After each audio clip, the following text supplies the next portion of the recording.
At the signing ceremony, the big screen suddenly flashed hundreds of my most compromising high-res photos. That two-faced snake even smugly threw a fake STD report right in my face. I looked at the man I've loved for 7 years, thinking he would believe me. But instead, he looked at me with pure disgust. "Harper, you make me sick. Get out of my company." The moment my heart went cold, I dried my tears and pulled out my phone. "Dad, I'm done with this training period. Once I wrap up this current project, I'm coming home to take over the company." Before I could even open my mouth to explain, Chloe fumed. "You definitely slept your way into being an executive assistant. Liam, get rid of her. Keeping trash like her in the company is just ruining our image."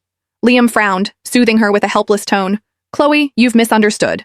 Harper is a high-level hire. Her professional skills are on par with my own." His usually sharp mind seemed completely blinded by love, failing to notice Chloe's blatant hostility towards me. "Harper has been my executive assistant for 3 years. Her abilities are impeccable. She'll be interning you, so learn from her."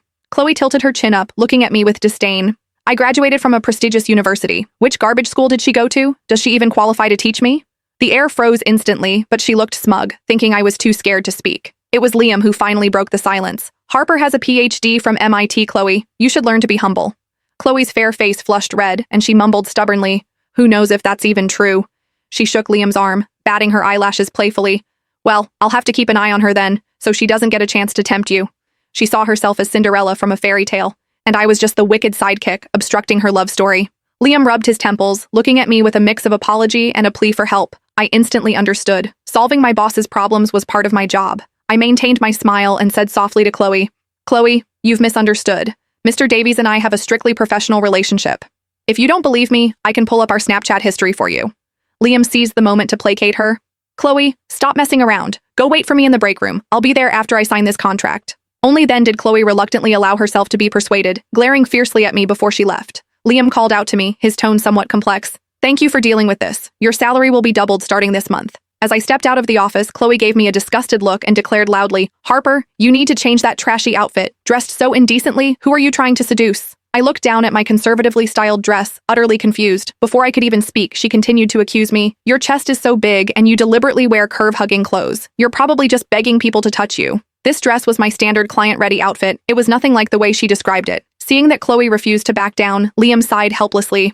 "Harper, from tomorrow, please wear a pantsuit to work." I glanced at the scorching sun outside and nodded expressionlessly. It would be a lie to say I didn't feel a pang of bitterness. When I was younger, I was dazed with grief after my mother passed away and almost drowned. He saved me. That's why, when I needed to gain experience before taking over the family business, I chose to come to his company. Even when Davies Corp was on the verge of collapse, I stood by Liam, helping him navigate the tough times and bring the company back from the brink. We were boss and employee, but also the closest of friends. He even used to joke that if we weren't married by 30, he'd give me a grand wedding. I never took him seriously. But now, I suddenly felt that he wasn't the exceptional man I remembered. Liam Davies invited the CEO of StarCorp Group to a gala at an elite club. As the key project manager, I was also invited to attend. But to my surprise, Chloe Miller was there too. She was wearing an inappropriately short dress, clinging sweetly to Liam. As I was discussing project details, Liam nodded in agreement.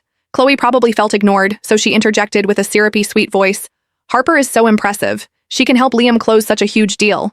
You didn't happen to get it by flashing your assets at the boss's house, did you? Thank you for sacrificing so much for our company."